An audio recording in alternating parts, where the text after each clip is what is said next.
Let me tell you a little anecdote. A few days ago, a lady said to me in Los Angeles, my husband died a year ago, and he shared with me a great lesson. On his deathbed, he said to me, come close. I want to tell you something. Listen very carefully. I can only say this once. I don't have much strength left. She said, I'm listening, darling. What is it? He said, remember this always. Each morning, the moment you take your head off the pillow, you have all you need.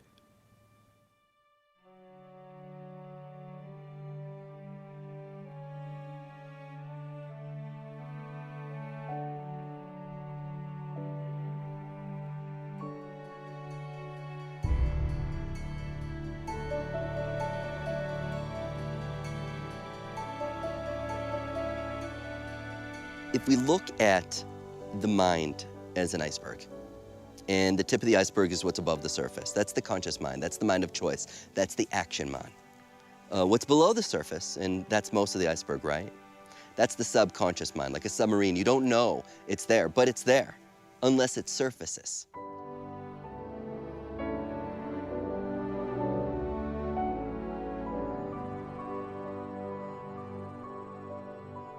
Well, most of us say we want X. I want a new car. I want a fancy house. I want inner peace. I want a loving relationship. And then we start to go out into our world and we say, I will earn the right. And you start working away at life. And you're using your mind a lot and you're working at everything and things get in the way. Life seems to throw curves at you.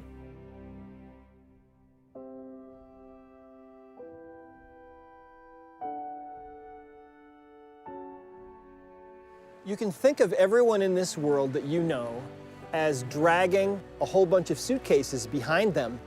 The emotion code is a way to cut loose all those suitcases, all those steamer trunks, all that baggage that you've been carrying around all your life.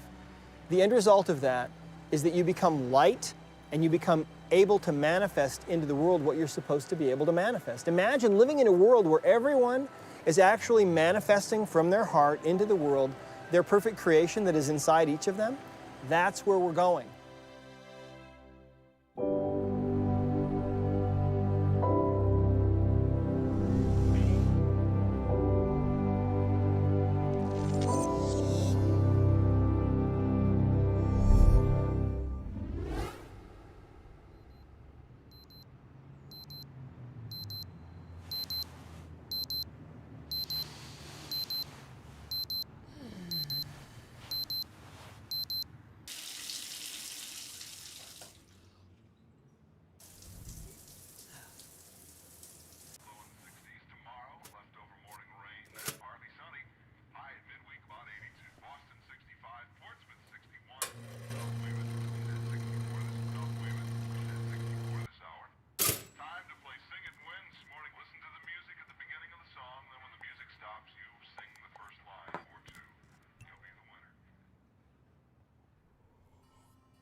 I am absolutely convinced that it is our trapped emotions and traumas and anxieties and unprocessed life experiences that we hold in our nervous system are the source of everything that ails us.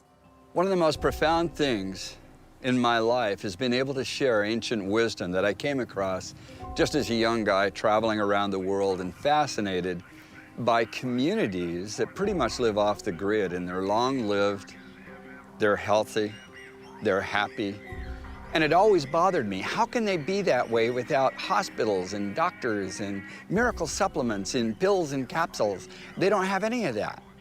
What I've come to understand is at the core of every symptom, every stress, every dis-ease pattern that we experience, whether it be physical, whether it be emotional, are emotions, memories that are buried in our subconscious mind. And when these are triggered, our body reacts. It's called a maladaptive stress reaction. And what it means is that we're not able to adapt in the present moment, here and now. And what happens is our body reacts as if something from the past is going on right now. Now, when we react to conditions in our life, there is an emotional component that begins to create chemistry in our bodies because the body is interpreting an emergency situation. Now, all organisms in nature are designed for short-term stress. Gazelle gets chased by a lion, 15 minutes later it goes back to grazing and everything returns back to balance. Human beings are a little different. We can turn on the stress response just by thought alone. We can think about some past bitter memory that's tattooed in the recesses of our gray matter, and like magic, it comes to life, and in that moment, it's real. Whenever you see something, because the brain works in pictures, there's a response to that image of the sensory impact. If you hear a sound that sounds dangerous, your body, your brain will create an emotional molecule to get you to respond to that. And so the mind does its work very, very quickly. And based on the data that it is receiving, it forms a truth about the present memory or experience. Based on that truth, it comes up with a thought that tells the self about that memory or experience. And based on that thought, we generate what we believe is the appropriate emotion to match that thought. And as a result, our heart rate increases, our immune system suppresses, we become more anxious because we're not in our fullest potential in the moment. At the core of every symptom, stress, and disease are emotions and memories, traumatic perceptions that are buried in our subconscious mind.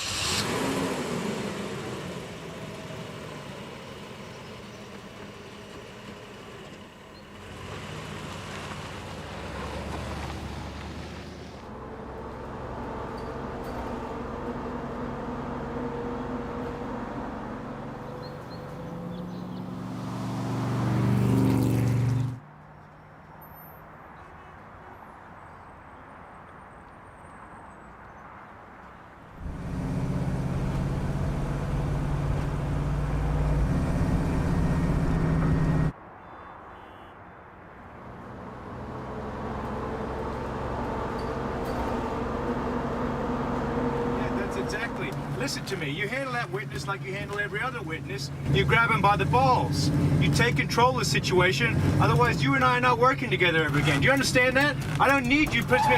Whoa! No. Listen. No. Listen to me. You go back there. You take.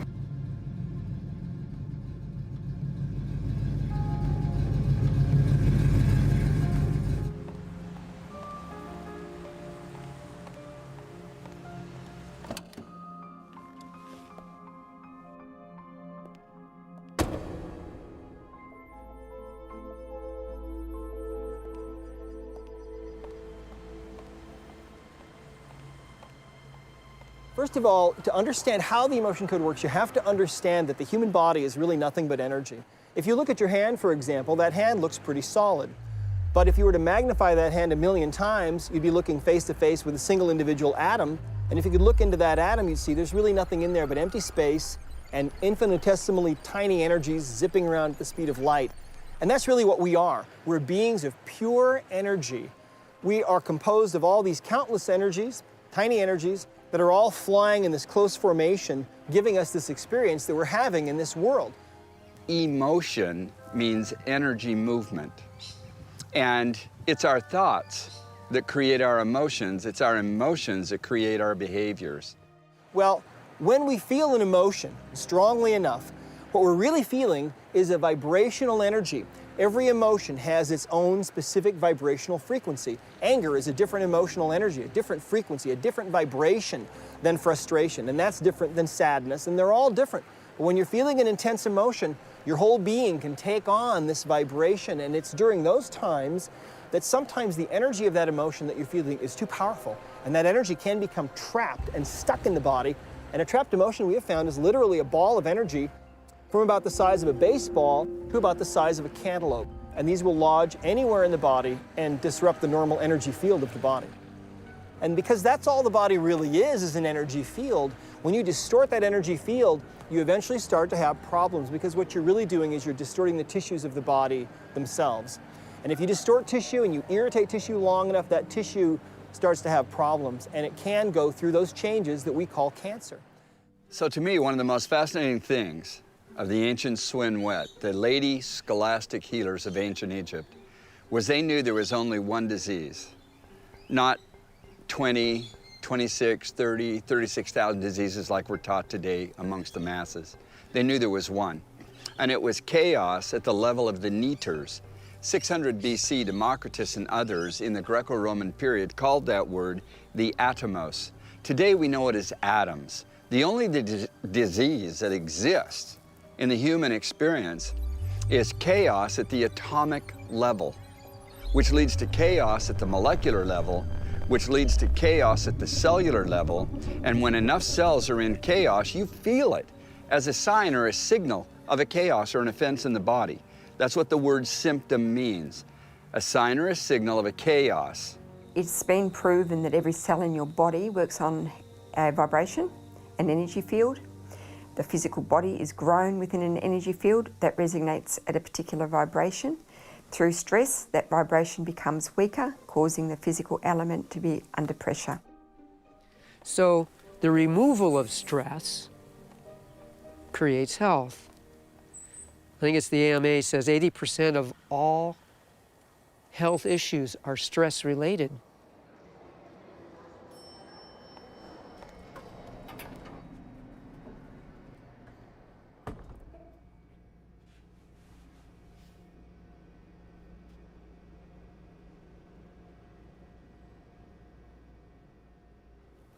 If we look at living in an emergency mode all the time, the emotions that are derived from those chemicals of stress are the emotions of anger, of aggression, of hatred, of prejudice, of fear, of anxiety, of insecurity, of hopelessness, of powerlessness, of depression.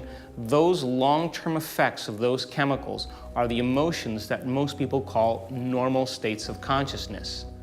In the ancient world, they knew that negative emotions store all through the anatomy of the body, and it affects the emotional physiology or function of the anatomy. Your body is your unconscious mind. It doesn't know the difference between an experience in your life that creates an emotional response and an emotion that we fabricate by thought alone. To the body, it's believing it's in the same environmental conditions. So it's a scientific fact that the chemicals of stress dysregulate and downregulate our genes that create disease. It's a fact. So if we can turn on a stress response just by thought alone, and those chemicals can make us sick, then by very definition, our thoughts can make us sick. They believed anciently that the emotions were actually generated by the organs in our bodies, and I believe that that's absolutely true. When we're feeling an emotion of anger, for example, that emotion is actually being created. That frequency is generated by the liver in most cases. Think about people who drink. Oftentimes, they overstimulate the liver and they become angry. On the other hand, the lungs produce the emotion of grief, among others, and so people who tend to have a lot of grief in their lives tend to suffer from lung issues. I want you to understand why different cultures knew. If you have a pain in your thumb, that's very significant and a very significant emotion. If you have a pain in your elbow, your shoulder, if you feel a little pain in your chest, in your hips, in your stomach, in your intestines, a lot of people don't understand anymore the connection of the entire body to the brain, and the brain seeing pictures that create emotions which create behaviors. Because emotions are a record of the past. And so if the emotion is stored in the body, then the body literally is living in the past.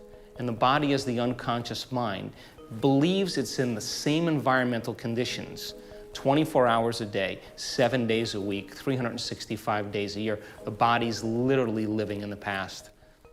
Emotions tend to build up, and we tend to push them away as they build up because we've been taught to resist things that don't feel good instead of feel the things that don't feel good. And we look for answers, and the problem is that the answers aren't out in our world, they're inside us. because the feelings are from inside us.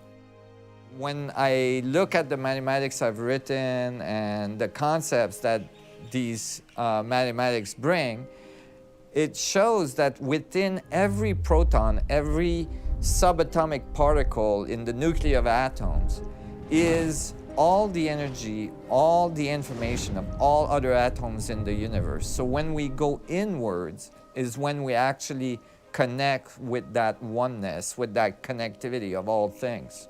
We've got a physical body and we've got an energetic body. And that energetic body is known as the chakra system, and there's 7 of them. And so our beliefs, the energy of our beliefs, is stored in the light body of our chakras. And depending upon which chakra is involved, influences how we then perceive ourselves in the world around us. And we call these trapped emotions patterns, but we do experience them that way. If it's an experience that we have not completed and come back to self, we do find a way to keep repeating those experiences. And so we re-traumatize ourselves. We pick partners that create re-traumatizing experiences that we had as a child with one of our primary caretakers or our parents or school teachers when we were very impressionable. We keep creating the same emotional dynamics, the same creative frustrations, the same physiological disabilities, and because our energy is not flowing.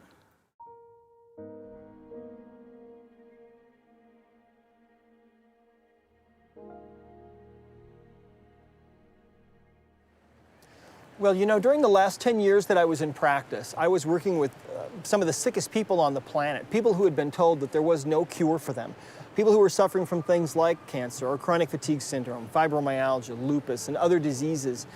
What I found was that the subconscious mind absolutely holds the key to understanding the true underlying reasons why those people were sick. Now, our subconscious mind from conception to puberty, primarily conception to 7 years of age, is programmed with emotions, memories. From the beginning of your birth, you start encoding the world in good experiences and bad experiences, and the unconscious mind holds this and stores it and makes it real to your conscious mind later on in life. We're successfully producing whatever it is we produce. If you're depressed, you're doing something correctly inside your mind. If you have pain inside your mind, there's a resource to help create and manifest it in a belief system.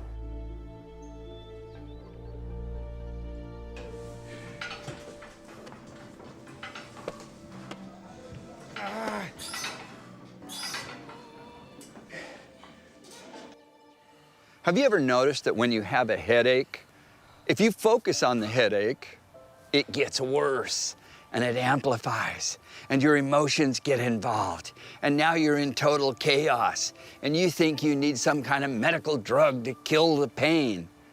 That doesn't cure anything. That's a neurotoxin and it just blocks the electric signal. Get to the cause. What is the negative source, the toxic emotion and or the toxicity of something that you're eating and drinking that's also affecting your emotions in a negative way? Detox it, clear it. And there's no doubt that one of the leading causes of physical pain is the storing of negative emotional molecules. So it's a signal to you from the different points of anatomy that, hey, the emotions you have been feeling and going on with is storing here and it's causing a chaos or a discomfort. You need to switch it up, go to the positive form of that emotion, and it's so interesting how pain in the human body can diminish. What I have found is that 90% of all the pain that we experience is due to trapped emotions, to emotional baggage. I think that this is really the elephant in the living room in Western medicine that we are missing completely. When people are in pain in Western medicine, we give them drugs to suppress that pain. When people have diseases, we give them medications to suppress the symptoms of those diseases, when in reality, those symptoms are the body crying out, telling us there's something wrong here. The imbalances that we suffer from are what ultimately manifest as disease. And the single biggest imbalance that we suffer from is emotional baggage, our trapped emotions, those energies that stay with us after these traumatic emotional events that we suffer from. The stresses and upsettedness that seems to come into our life, they change. And as they change, our world changes.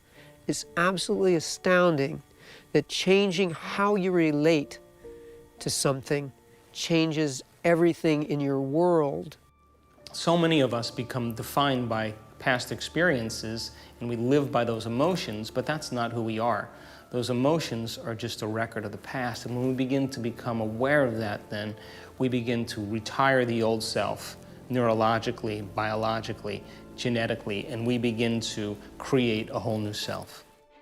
And so what happens in today's world, because of what we have set up that we call civilized society, so many of the things that are pushed upon the masses create negative emotional molecules.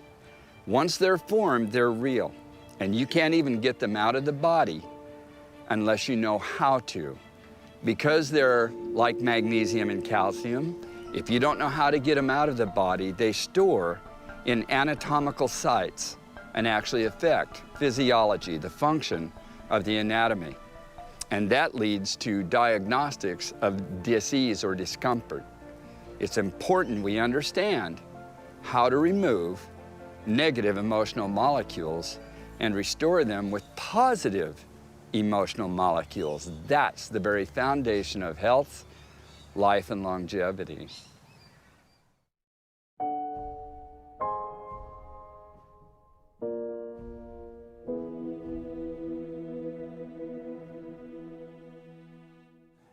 At first, when life starts, you have an egg cell and a sperm cell coming together. They become one cell. They become 2 cells, they become 4 cells, they become 8 cells, until you have like 50 trillion cells. And during the course of a lifetime, you get burns, you get cuts, you break something, you get a bacteria, you get a virus, anything. And the body restores itself, the body heals itself.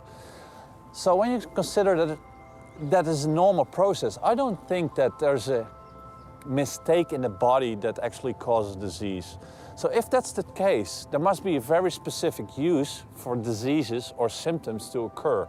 And I think it's the body reacting to surrounding elements, to stressors you perceive, in a way for the body to cope with the stressor and actually deal with it.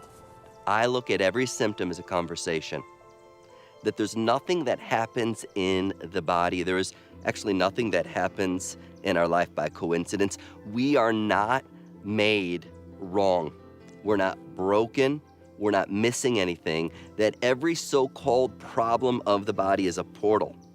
It's a doorway to access this invisible, unseen energy that is guiding our cells to communicate from our brain to our body, from our body to the outside world, so that we can adapt in any given moment. And so when we can begin to look at symptoms, when we can begin to look at our behaviors, whether it be addiction, whether it be, obsessive, compulsive, ritualistic ways of being, as a conversation, then we can join the dialogue.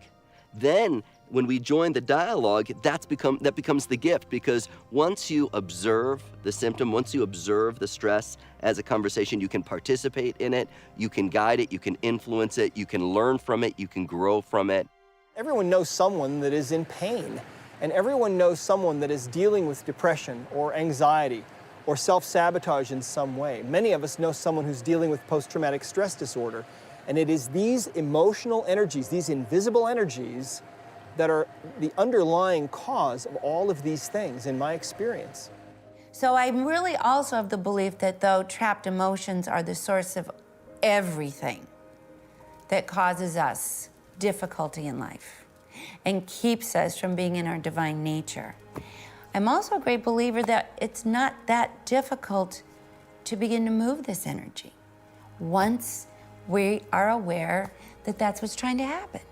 There are people drinking their water. There are people eating healthy. There are people exercising, running, doing yoga, and their body is still speaking to them with heart disease, cancer, allergies. But at the core of it all are emotions and memories buried in your subconscious mind. And when you combine the two, where you have a strategy to get on in to these core emotions, these memories and programs, and shifting them, just shift them to create a transformation in perception. Emotions are the end product of past experiences. And if you can change your actions, you're going to have a new experience. And when you're in the midst of a new experience, all of your 5 senses are plugging you into reality. And it's gathering all of this sensory data. The brain is picking up all this important information from what you're seeing and smelling and tasting and feeling and hearing. And as all that data rushes back to your brain, in the moment those neurons string into place, another part of the brain makes a chemical, and that chemical is called a feeling or an emotion. So we can remember experiences better because we can remember how they feel. If we allow ourselves into those feelings instead of resisting them, things begin to change. But therein lies the rub, how to get in. And the easiest way in that I've found through 40 or 50 years of searching is through feeling. We need to follow the first principle of success that says, think of what you want, not what you don't want. Another thing, if you keep on doing what you're doing, you're going to keep on getting what you're getting. And if we allow those chemicals, those emotions, to last for hours or days, that's called a mood. So you say to the person, what's wrong with you? And they say, I'm in a mood. And you say, why are you in a mood? Well, this event happened to me 5 days ago, and I'm memorizing my emotional reaction. Now, if we keep the same emotional reaction, the same refractory period lasting for weeks or months, that's called a temperament. So you would say, why does that person have such an angry temperament? You say, I don't know. Why are you so angry? The person says, well, I had this experience 9 months ago, and I'm living by the same emotional reaction. Now, if we keep those same refractory periods running for years on end, that's called a personality trait. So then it makes sense then, in order to change our personality or change some aspect of ourself, we have to look at the emotions that we've memorized that literally are stored in the body. We understand that the power of the mind is proven scientifically that it can heal itself over and over again. And oftentimes you hear a doctor or researcher saying, well, with a lemon in their mouth, well, you know, this placebo effect is ruining our good research. The placebo effect is proving that the mind can heal itself in spite of the sugar pill or the fake operation. Now, the nocebo effect is exactly the opposite. Here, the nocebo effect is they're getting the right drug, the right surgery, and yet they don't heal. And yet, both of these people are doing exactly the same thing, but looking in different directions. They're using the universal pattern of belief or creation. That means while they're taking the sugar pill, in their mind, they're imagining, seeing, feeling as if they're going to get healed. And they're looking for ways that this sugar pill is actually working. They don't know if it's a sugar pill, but it's their mind healing themselves. The nocebo effect, they're taking the real drug, they're getting the real surgery, and yet it's not working. And you know why? They're imagining and seeing and thinking and remembering all the times it didn't work and manifesting and seeing themselves dying, ill, and the drug doesn't work. We're designed to heal quickly because we are spiritual beings. And it's just like clearing the windshield or you know, clearing the window that we're looking out of that will allow us to heal. And I'm really an advocate for not making it too complicated. And here's the interesting thing. Research has shown where they did 2 groups. One group got fake radiation. That means not even real radiation. And 1/3 of them lost their hair. It is the power of our mind, the power of belief, and the power of our inner creations to manifest and produce healing or no healing. You're not broken, there's nothing wrong with you. You're successfully producing based on what you already hold in the background of your mind that you may or may not even know that is there. Well, what I've discovered is that the universe is really extremely willing to play with you if you will play with it. And most people are braced against life and they are expecting the worst. They've experience the words, it's a vicious cycle.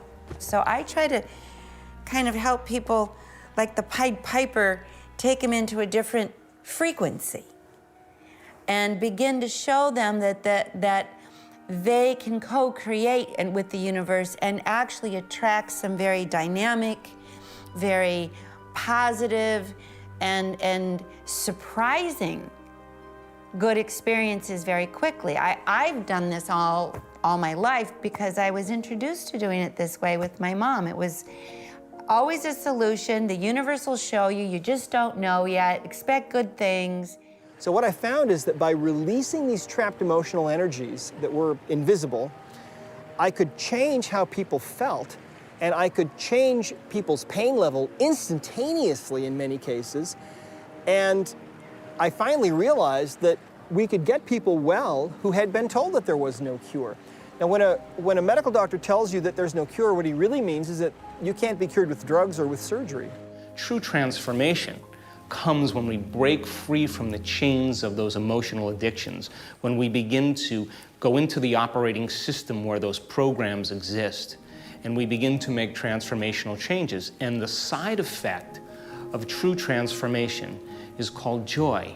Now, that elevated emotion is a liberation of energy out of the body. And the body is freed from the past and it moves into the present moment, and we begin to experience the second type of emotion. We begin to feel joy, goodwill, gratitude. Because if you let yourself feel and be present, everything becomes possible. In the world as we see it, this beautiful illusion we find ourselves in, gets very flexible, very malleable, and very fun.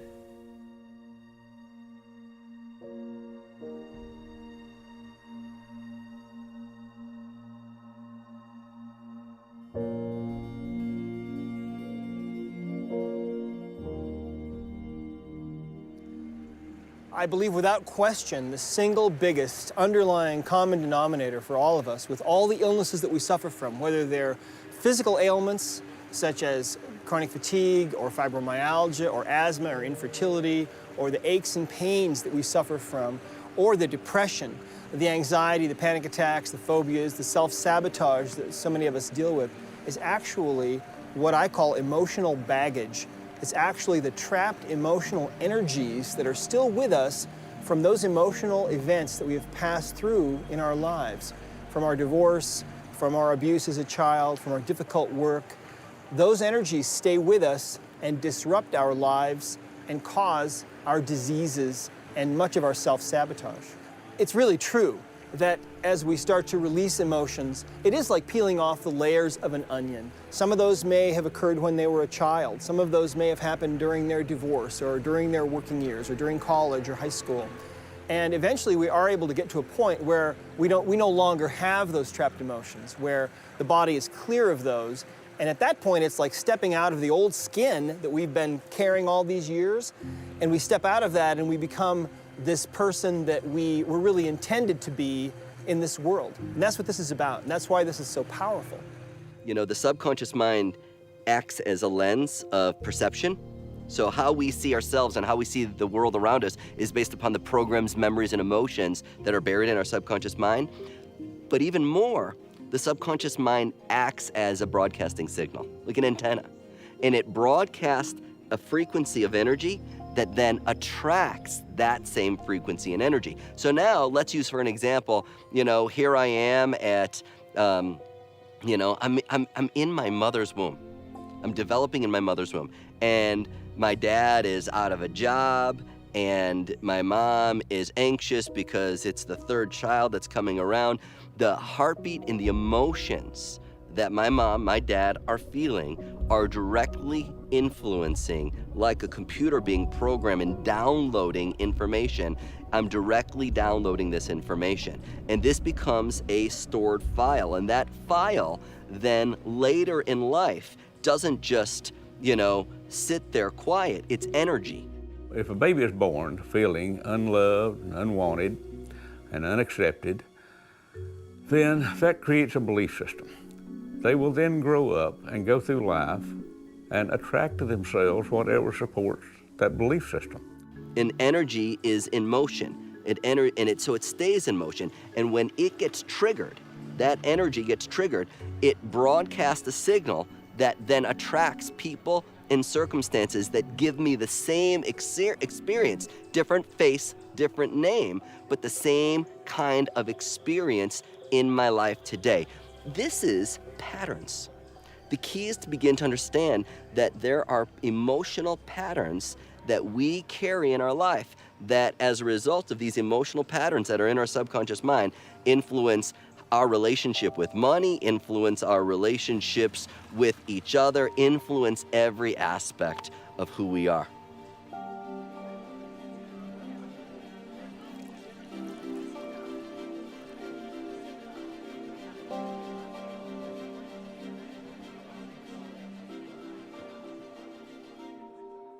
You see, consciously, we don't remember much. We don't really know much consciously. We live in our conscious mind, but we don't remember what we had for breakfast yesterday. And we forget our wallet, we forget our laptop, we forget our keys, all kinds of things.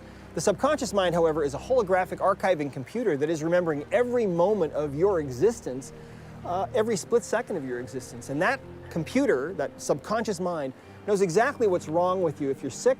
It knows exactly what needs to be done to get you well. It knows exactly what trapped emotions you have, who was involved, when they occurred, everything in precise and perfect detail, you see. At the core of every symptom, there is an emotional pattern that, when triggered, causes our body to react in that emotional way. So you might find that in your relationship that you're in, that you easily get frustrated, that you easily go to anxiety or jealousy. Now that frustration or anxiety and jealousy not only is going on in your outside world, but the body speaks the mind. And there are these chemicals, they're called neuropeptides, molecules of emotion that the pituitary gland secretes. And then when it does, those same emotions that are going on outside of you are going on inside of you. And your blood is pumping these chemicals of frustration, of jealousy, of anxiety. And our cells, it's so interesting, have these receptor sites, these protein receptors that bind these molecules of emotion. The amazing thing about these receptors is that these are the same receptors that bind heroin. And when you take heroin once, what are you called? An addict. Guess what? We are addicted to our emotions.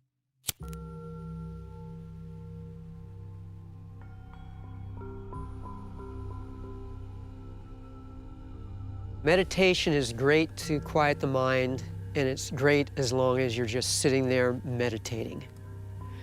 And if you do it for years and years and years, your mind will start to get used to the quiet space and you can carry it into your world. The trouble is most people aren't patient enough to meditate the number of hours it takes to get there.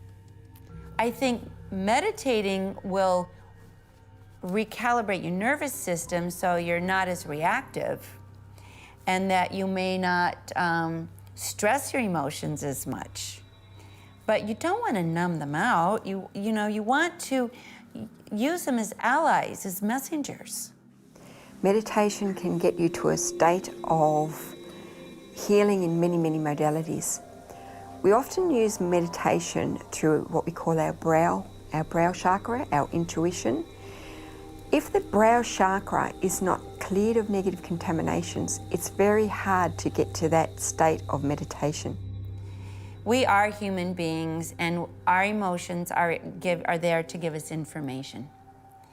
And so we need to listen to them, respect them, honor them, and then release them. And so we find ourselves not in a happy, relaxed state. We have anxieties, we have panic attacks, we have all kinds of things going on. We're just under the gun, under pressure. We gotta get this done, we gotta get that done. It's time to like slow down. So when you look at the general healing paradigms, and especially in the case of cancer, which I did a lot of research, is you can always find 3 different things that are running on for people to spontaneously cure themselves from cancer. One is to find a new mission in life. Many people who contracted cancer lost their meaning in life. Either they lost their child, they lost their job, they lost their passion. And as soon as they found out, like, this is my new path in life, this is the way I want to go, then a change in their health occurred.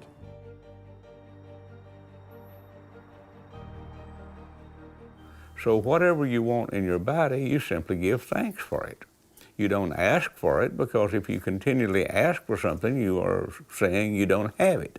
If you give thanks for it, you're acknowledging that you do have it. You know, one of the biggest questions people have, at least when they come to engage with me, is what is my purpose in life? You know, what, I can't get at it, I can't feel it. And the way you do that is simply fill in the blank. If I weren't afraid, I would. So where you place your attention is where you place your energy. And as we begin to decide really clearly on creating a future, or creating a new destiny, or designing some project that becomes our passion, that the more we put our attention on it, the more we give it energy. And the more we give it energy, the more we bring it to life. The reason why it works, like I mentioned before, is that you step into the mind. And the mind will record an event, consciously or unconsciously without you knowing it, and it's stored in the background. Now here you are, you're walking through life, and all of a sudden you feel panic or you feel fearful. The reason why you feel that is because the mind encoded this experience. It's like a little imprint of how to do and how to act, and it's in the background. So now you're just driving through life, and all of a sudden you're triggered. The mind will send the message through the entire body, through the lymphatic system, the blood system, the breath system, the meridian system, and it tells the body how to respond. So when you're tapping, what you're actually doing is you're messing up the record, the trance. It's like you take a CD or an LP and you scratch it, and the more you scratch it, the less it's likely to play. So when we're tapping, we're aiming inwardly of what it is and how you know you have a problem. And when you tap, you're messing up the message from reaching the body, which creates harmony in the mind and the body, bringing you back to the present moment called now. But we know really logically, all of our problems were created and generated from our past, which isn't real. I run into people who are depressed, and they are so depressed, and the medical drugs they're on, all you got to do is read the side effects that say they can lead to suicides, murders, all kinds. Come on. Do you realize the ancients knew what to do for depression? Number one, get out into the sun. The sun is healing. Number two, the colors of the plant foods of orange and yellow. If you will eat an orange and pineapple together, you watch what happens to depression. Within 72 hours, the emotional molecules being generated in the neurochemistry of the brain is molecules of happiness and joy. I've had so many people suffering depression, anxieties, all kinds of fear, different things, and that's all they do. It blows them away. For some of them, it has literally saved their lives.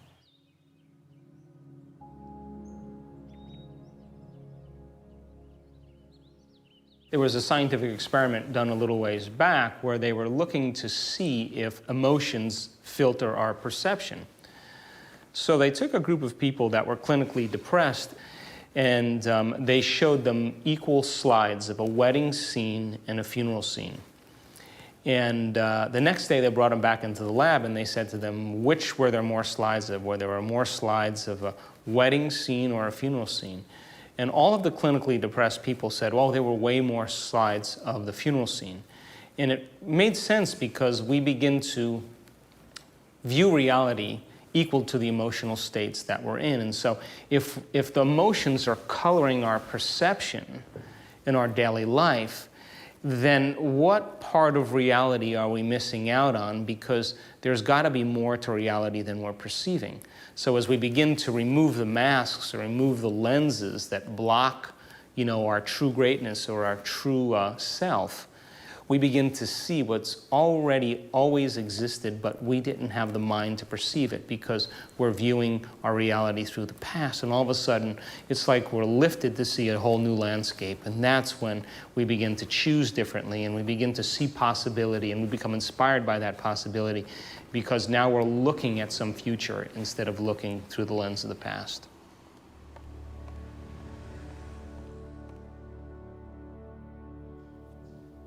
This hand posture means I love you in American Sign Language. And in 1998, my cousin, who is deaf, at the end of a day of working with clients, went like this to me. And I felt something. I didn't know what I was feeling, I just knew it felt good. And I said to Rob, Rob, what is this? And he said, I love you. It means I love you. I said, that is so cool. I said, come over here. And he came over and I did something that's called muscle testing. And muscle testing is a way to read reflexes in the body. Every body is built on reflexes. Your eyes blink, your iris constricts, your tongue salivates, your knee jerks. You know, we have reflexes that control every aspect of our body. And so one of the things that I'm trained in is applied kinesiology and using muscle testing as a means to literally speak to the subconscious parts of ourselves. And so I found a reflex on Rob's body that made the arm go weak, and I simply went like this. I love you. And the weak reflex instantly got strong. Now, we go through a very short, simple process to identify a trapped emotion and to bring it to awareness, okay?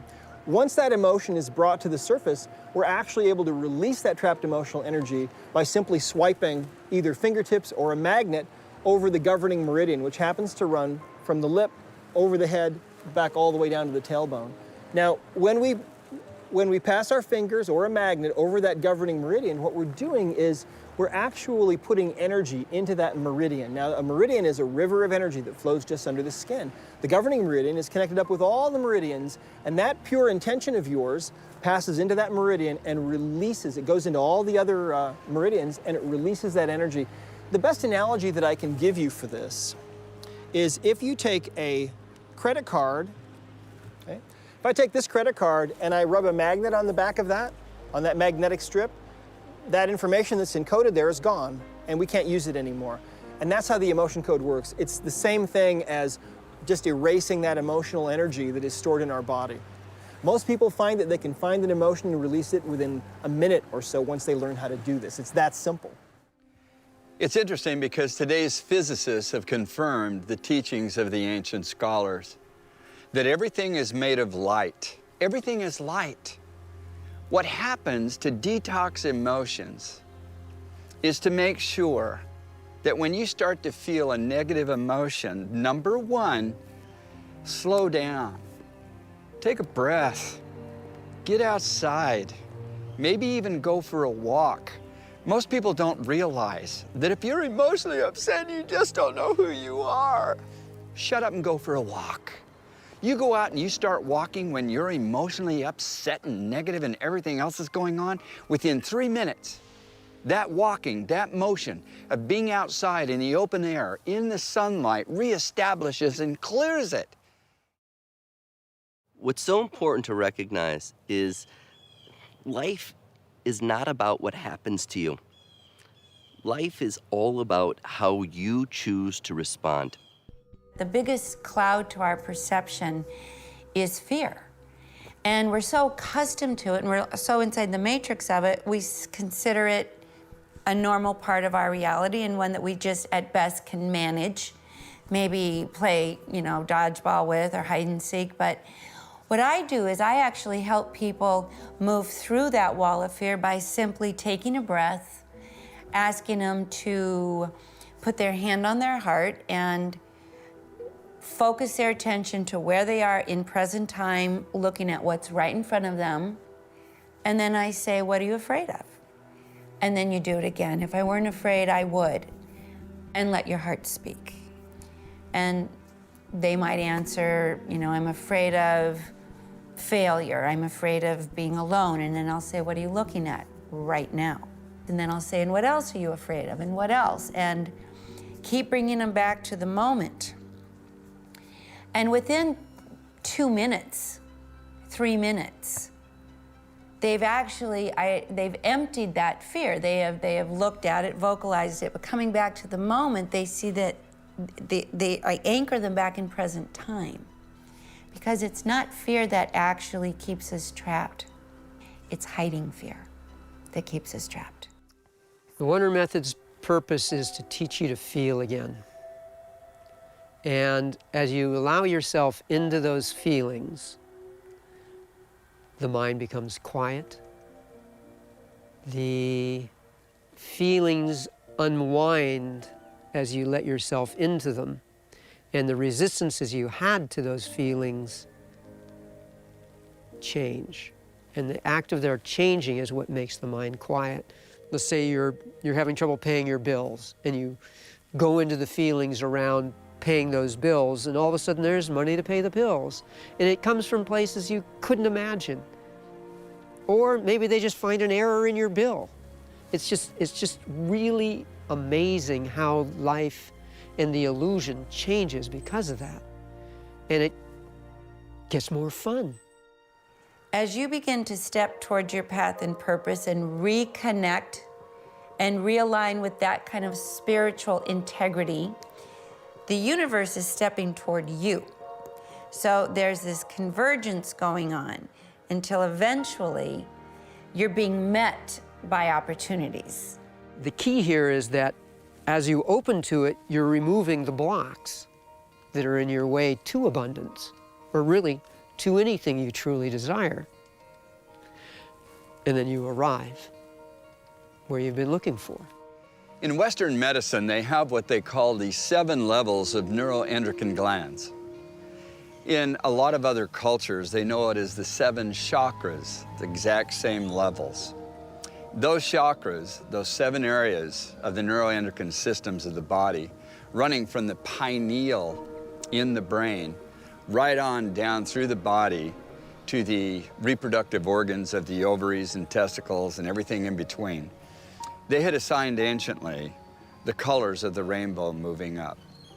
And it's so interesting because it's the colors of the foods that target specifically those levels of the chakras of the neuroendocrine system and the emotions of positiveness or the emotions of negativeness in those levels.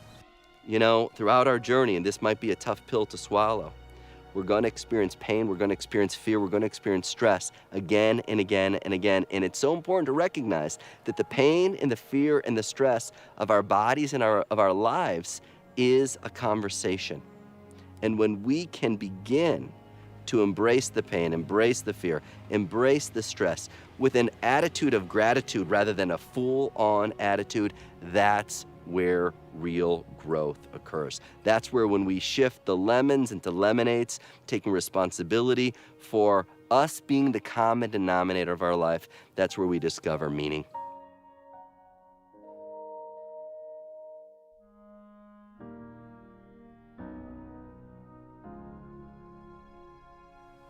The 7 families of emotions tied to the 7 colors of the rainbow, which tie to the 7 notes of the octave, which tie to the 7 days of the week.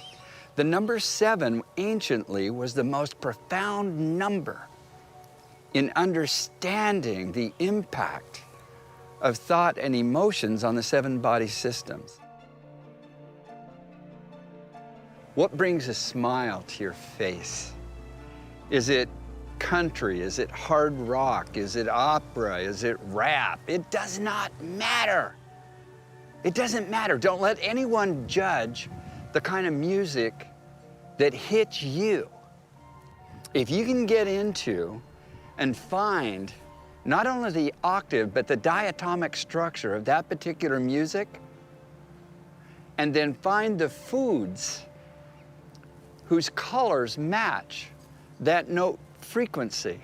When you're listening to that kind of music, if you'll snack on those colors, jeez, it will blow you away at the level of lift, of happiness and joy, and the harmonic of the chakras or the 7 endocrine glands, and just the flow of the neurons of the brain and the cells of the body. It will give you goosebumps. And then if you look at chemical imbalance, then There's enough research to show that eating fruits and vegetables, not overeating, next to a stressful reaction, digestion consumes a lot of our energy. So if you don't overeat and you eat the foods that really can break down very readily in your body, then you have more energy for growth and repair. Fast, faster, and fastest. To fast doesn't mean to starve to death. It means to strengthen, to hold fast, to hold firm. And the ancients knew that. There's not one animal on the face of this earth, if it's sick or injured in any way, will eat. Even cats and dogs, they'll eat grass to make themselves puke and throw up to get rid of everything. And then they will never eat again until they know their body has hit a point of strengthening, of holding firm. The fastest way to heal the emotions, according to the ancient wisdom, was to be able to stop eating, because foods create moods. But what if you were to fast just on water? Because water has all 7 spectral colors of the rainbow. That's why you can see a rainbow in the sky when it rains and light shines through it. A faster, not as fastest, but a faster way is to drink the bloods or the juices of colored foods. Another way is fast, which is to eat the colors of those foods. And so when you understand the 7 body systems and the physiological functions and its relationship to colors, especially in foods, you'll understand which foods to eat to clear negative emotions and to reinforce positive emotions. It's like the color red. Red was a color that the ancients knew represented power and love and warmth. If you look at red and look away, you're probably going to see green. That color green, eating those foods, gets rid of the negative emotions of the color red, which is anger. Oh, you're seeing red. Yeah. If you're angry, if you're irritated, if your buttons are pushed too easy, you need to eat more green foods to clear the negative emotions. The way that we can speak with the subconscious mind, this invisible part of ourself, this unseen part of ourself, is through what I call muscle reflex testing. Muscle, the strength of a muscle, the ability of a muscle to lock out or give way, gives us a read when our subconscious mind is in a reactive state and when it's not, when we're in an active state, when the conscious and subconscious mind are bridged or when they're gapped. One of the most profound proofs of this work is that it works with animals as well as people. Sometimes people might say this is due to the placebo effect, but there's no placebo effect working with animals. And the emotion code works beautifully with animals, and we have found that 90% of all their problems are also due to trapped emotions. Sometimes we find that when we're working with animals, we need to work with the owner as well, because sometimes the animal will take on the trapped emotions that the owner has, and there's a dynamic going on between the two of them that sometimes has to be addressed. One of the most amazing stories about this was a horse that I was asked to work on one day. And we work on a horse through a surrogate person typically, where we'll have one person that we will test, and we will ask questions directly of the animal and get the answers on the surrogate person's outstretched arm. And as I'm asking questions of this horse, I find that the horse has an imbalance. It had a problem with lameness. It wasn't walking correctly. And they'd had a couple of different veterinarians look at it. They couldn't figure out what was wrong, so they called me. And what I found was it had an imbalance in its hindquarters that was due to a trapped emotion. And the trapped emotion was sadness. And so I'm asking questions. And there's a crowd gathered around listening. Is this trapped emotion about another horse? No. Is it about a human? No. Is it about a dog? No. Cat? No. I'm running out of options. A bird flies overhead, and I asked, is it about a bird? And the answer that came back was yes, it was about a bird. And everyone started laughing. And I started laughing too, because it seemed so comical. But the horse's owner was there, and she said, you know what? I think I know what this is about. She said that a week before, there was a little baby bird in a nest of baby birds immediately in front of this horse's stall. And one of the baby birds fell out of the nest and fell down onto the ground and struggled for its life and died. This whole sad, tragic affair was played out immediately in front of this horse, who was powerless to help and was overwhelmed by the emotion of sadness. that's what got stuck in the horse, that emotion of sadness. We released it, they took the horse out, and it was walking perfectly from that moment.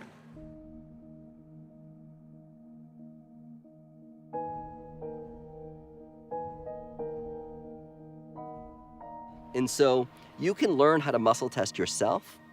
You can muscle test another person. You can use someone as a surrogate to work on an animal or a child or a person who's not able to do muscle testing themselves. The simple way, and I just want to show you how to muscle test so that you can really discover the emotions that are buried in your subconscious mind that haven't been fully processed in your heart, is you just keep your arm in.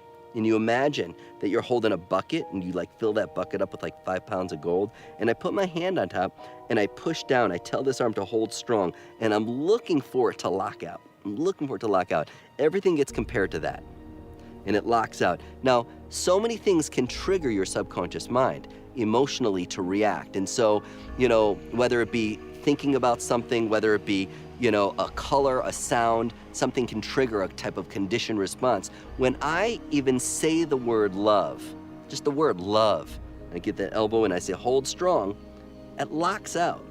When I say the word fear, there's an energy to that. I can actually even feel it. You can feel it when I just say it. Fear, hold strong, hold strong. And it might look like, oh, you're just doing that yourself. No, I'm not. Hold strong. And I'm gonna go back to love. Love, love, love. Hold strong, it locks out. I can do this on someone else, I can do it on myself, but that enables me never to have to guess. There's no reason to guess. In a laser-like way, we can know when you're in an emotional state of reaction and how to shift that, infinite love and gratitude, so that you can process whatever emotion's going on in the moment. When you eat dark chocolate, the cacao or cocoa bean, the real one, not the fake stuff that's in so many products, but real dark chocolate, or hops in unfiltered organic beer, they are all of the same genus. They're all of the same family. Every one of those things is to create happiness and joy within the human experience. I've even helped people addicted to different drugs and cigarette smoking, commercial cigarettes, which are toxic. And you can use something as simple as good black licorice and macadamia nuts.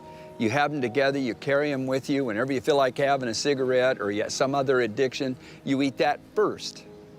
You would not believe the hundreds and hundreds of people that have overcome their chemical and emotional addictions to things by just understanding the simplicity of the nature of foods around us. Many things that I believe affects people is unworthiness, doubt, fear, shame, and guilt, because these emotions have affected the human race for centuries. You see, if all things are composed of energy, that means fear, shame, and guilt are simply forms of energy. And if we can change them, we do. So I simply use dowsing. I'll say, why don't you check to see what is the effect of unworthiness, doubt, fear, shame, and guilt upon you? And I will then transform all that, usually into enlightenment, and have them check it again, and it's not there anymore. What I'm saying is we can take one energy of any type and transform it into another energy. You attract who you are. You see what you already hold. And if you change what you hold, everything else changes. Your body changes, your relationship changes, your finances changes, everything changes because you're changing what you hold within and you're rewriting the story from the inside out. Now, if you want to know what dowsing is, it's simply the movement of a physical object that, in my opinion, tells you what you already intuitively know, you just don't believe you know it.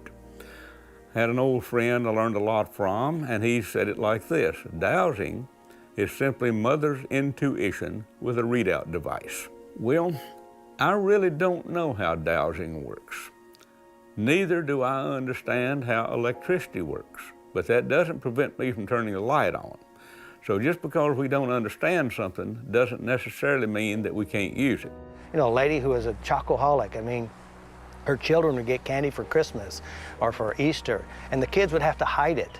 And she'd wake up in a dead sleep, flashlight in hand, trying to look for the chocolate. She came to a live seminar. Within 15 minutes, we addressed the driving force.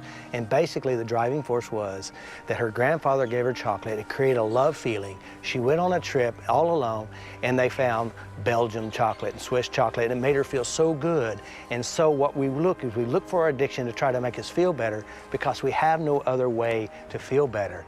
And the mind does an amazing thing. It takes two things and put them together and make it one. Chocolate doesn't have love. It's not in the ingredients, but people feel love because we're emotionally conditioned. And so what we do is we go back and we re-imprint, change the addictive behavior, which is really emotional associations, and put it back where it needs to be. It's just food. The liver produces what is called today anions. Most people know it as bile. The one food that has anions, and it's the only food on the face of the earth they've ever been able to study that produces it, is lemons. And so we find that these people are lacking in typically a lot of emotional joy and happiness and the positive emotions, which weakens actually the function of the liver. And the liver is tied directly to the skin. And so if you'll get your body out into the sunshine and let the yellow light of the sun shine all on your body, they know it produces emotional molecules that target the liver. Well, they call it vitamin D, but that's only one of over 1,000 nutritional components of biophotons of sunlight. They've only named one, and they know there's thousands. So here's the deal. You drink 1 cup of fresh squeezed lemon juice every day for 90 days, and because the liver goes into mitosis or cellular division and replaces itself every 90 days, if you're being toxic emotionally and even in your diet, the new liver is weaker in function and can eventually fail. If all of a sudden you're getting into the sunlight, you're drinking lemon juice, which has the anions of bile, so the liver doesn't have to produce it, it's not stressed. Within 90 days, we've had people with failed livers have 100% functional liver within 90 days. You know, I had another woman in New York, a good friend of mine had turned me on to her because she had scalded her arm with coffee and it melted away her skin. And she went to Cornell hospitals to have the best doctors work on her, and she was suffering. She had to go through these debridement types of treatments where they would have to scrape away the skin on her body. And I was doing a long distance Lifeline session with her because energy, I don't need to be connected with somebody physically to do the Lifeline. It's all energy, it's all consciousness. I did one session. After one session, the main medical doctor, the burn specialist that was working with her said, I don't know what happened since the last time I saw you, but you were scheduled for 9 other debridements. You don't need any more. The skin naturally heals in 28 days. It knows how to. However, you know, when there's a pattern that's triggered, it's inhibited and limited in its fullest potential. Infinite love and gratitude. And what's wild about this, it almost seems stupid because it's so simple. It's like, give me a break. Give me a freaking break that could actually do something. It actually does. It works if you use it. It doesn't work if you don't use it. And the cool thing about it is I've never seen anyone hurt from using too much infinite love and gratitude. You cannot OD on this. Simply hold your hands like this, infinite love and gratitude, profound shifts.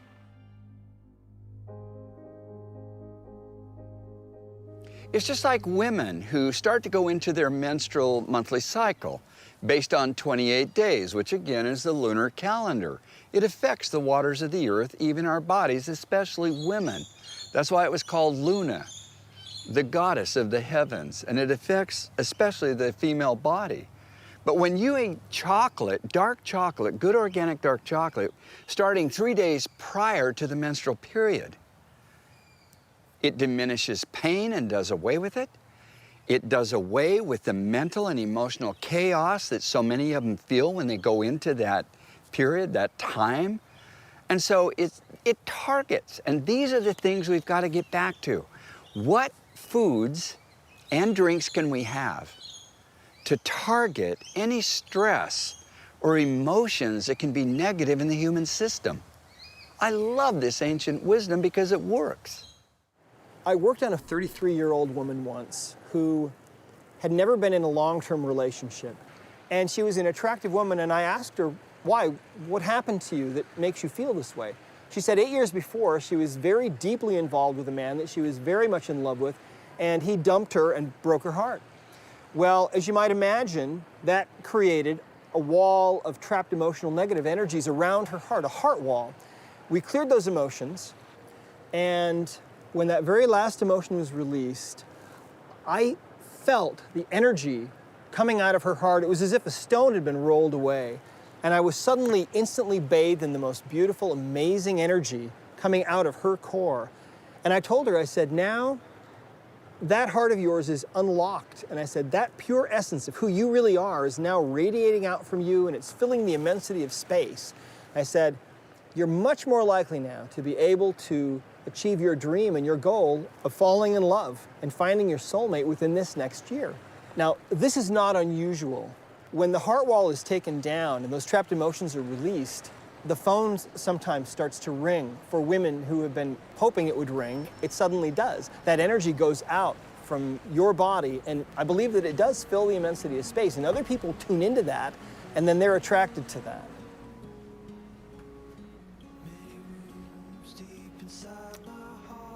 Hey, how are you? Good, how are you? I'm very good, thank you, yeah. So, you work here? Yeah. Level 11.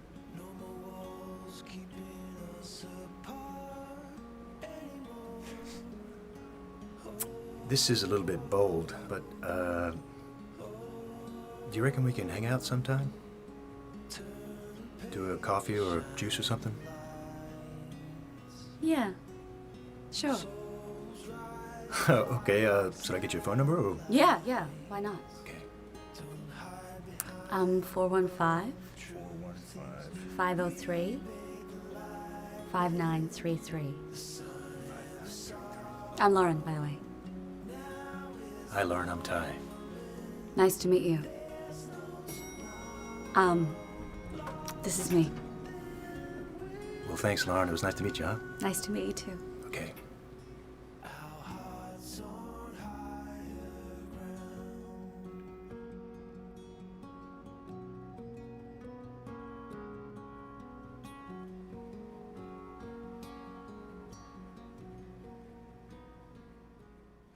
Now, I want you to think about something. She's never been able to have a long-term relationship. Why? Because she had a heart wall. And when she would see an attractive guy, her heart would send a little butterfly of love towards that guy. But that little butterfly of love, that little love energy from her heart would have to pass through those layers of anger and resentment and depression and frustration and sorrow and sadness. And by the time it got out on the other side of that energy, it wasn't a little butterfly anymore. It was probably more like a gargoyle. And the guy on the other end would sense that and go the other direction, see? That's how this is working. The experiences that we've had in observing people going within and beginning to unmemorize an old emotion and then recondition the body to a new mind or to a new emotion, the body begins to get back online. It begins to heal itself. And we've seen people with MS and lupus and cancer, and we've seen their bodies literally change, and the conditions return back to normal. So 5% of who we are is our conscious mind. 95% are those subconscious programs that we've memorized. I am so thrilled to be 586 years old. Actually, what am I, 39? Something like that. Anyway, I am pain-free. I've never been to a doctor. I don't take medicines, never have. All I do is embrace the physics of nature. And I think about being happy and joyful. When I move through the agenda in a way that has nothing to do with all that other stuff, and only to do with the true agenda of my soul, all that other stuff comes in anyway, without effort. All the stuff I thought I needed to strive for, yearn for, seek for, and go after, comes to me without any effort at all. What you find is you stop striving and you start living, you start being rather than working hard at it. And when that occurs, the house you want just appears. The money you need seems to work out. It's not logical. Well, the trouble is, you see, it's not logical. There is no one way that works for everybody. If there was, we'd all be doing it already. And I will say this, if you have something inside your mind that's hurtful and painful, how long should you hold it? And I say as long as you'd like a little child to hold it. Emotions is the energy that moves you. That energy in motion is the subtle energy and the life force that allows you to be who you are. No matter where you are in life, it will help you deal with life better. You'll live longer, be happier, your wrinkles won't be as deep, and you'll be a whole lot happier regardless. You'll look younger if you know how to get rid of your stress and emotions. You'll be thinner, you'll make more money. Everything will change when you change your inner world and change what you don't want and turn in what you do want. It works with everybody. And we move from the selfish states that are driven by the hormones of stress to the selfless states where we really want to contribute or we really want to make a difference. And so making an effort to really transform ourselves, I think, is the best way to begin to transform the world. No matter where you are, no matter what you're going through right now, no matter what you've already gone through, this is your starting point. And I encourage you to begin to look at yourself in an entirely new way. What do you want out of your life? If you want freedom, this is a way. I'm sure it's not the only way, but it's a darn good one.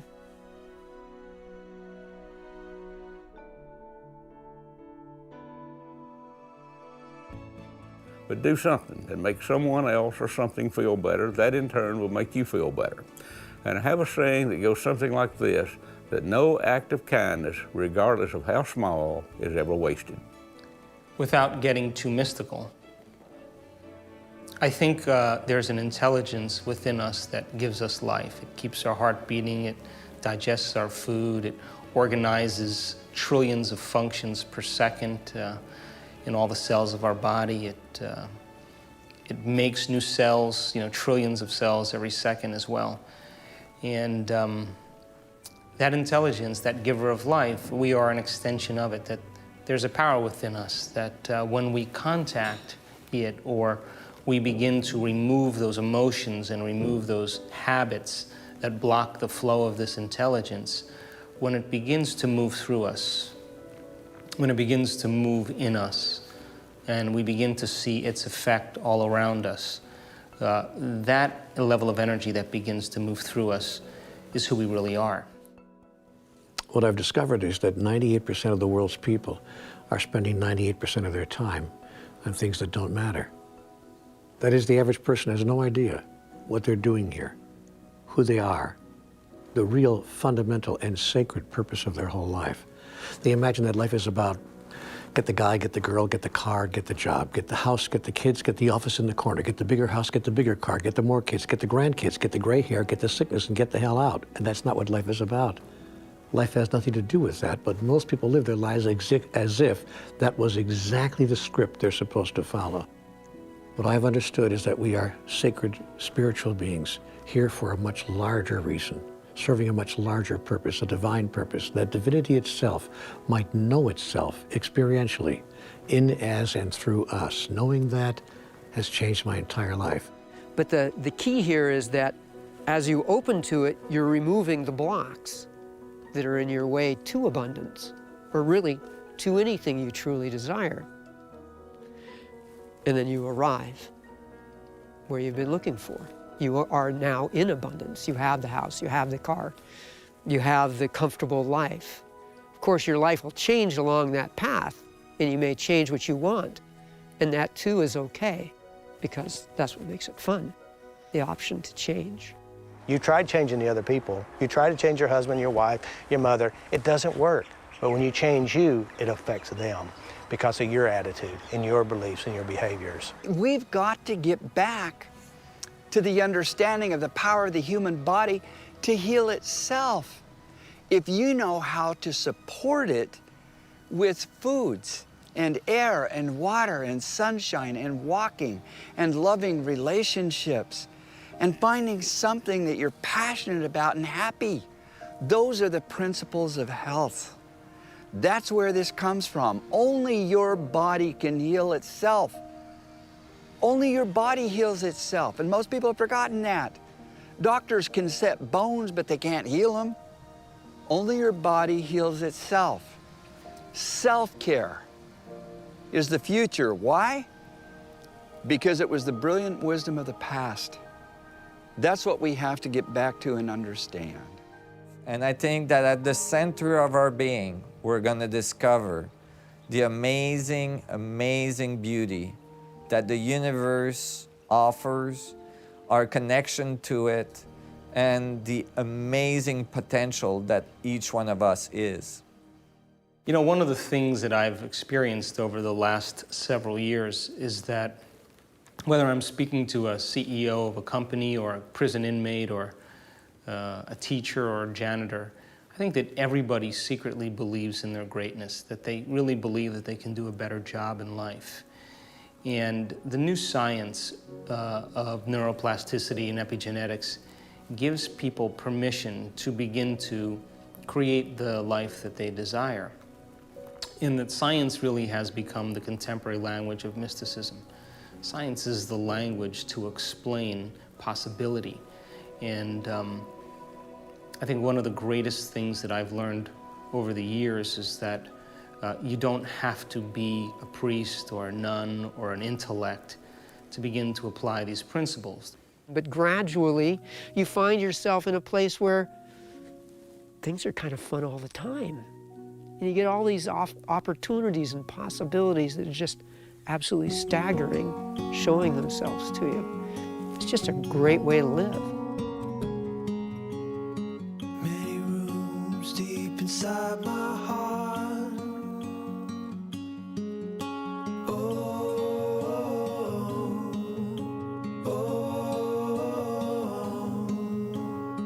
No more walls keeping us apart anymore.